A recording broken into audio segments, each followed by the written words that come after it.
I didn't immediately choose media. I was on my way to be a secretary, like most young women in my day, but then Watergate happened.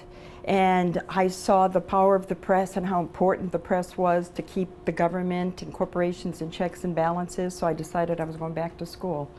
And I was going to study journalism. I went to school for communications. I knew I wanted to work with the written word. I had an opportunity to work in Washington, and I had communications background, and that's how I got into media relations. I chose a career in the media because I've always loved television. I found television to be an incredibly wonderful, pervasive medium, and I just thought it was so powerful I wanted a career in television. I came to school to URI to study journalism, and I fell in love with Rhode Island and South County. The opportunity to come back home was very attractive, so I came back to work for Governor of Rhode Island in communications, which to me was a perfect match of returning home, staying in government, and staying in communications. I fell in love with the ocean, I fell in love with Rhode Island, and I found that the television industry here was just big enough. There were advantages and disadvantages working in Rhode Island. It was great that it was small and you got to know all the other journalists and you would know when jobs were opening or people were shifting around. But then again, it was small,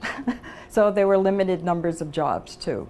When I started out, I was the only female in a very male-dominated sales staff.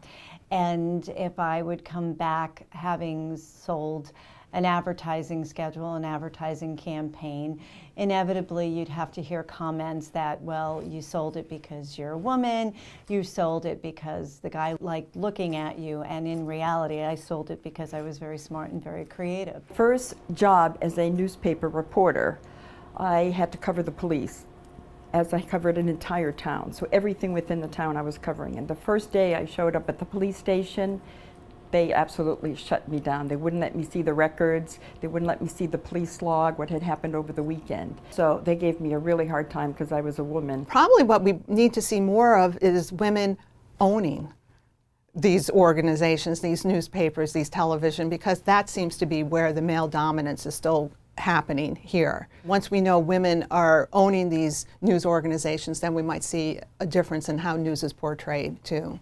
I think women and people of color just have to keep chipping away at it. Women have to work harder than men. That's not a myth, that's the truth, to really prove that they've got what it takes.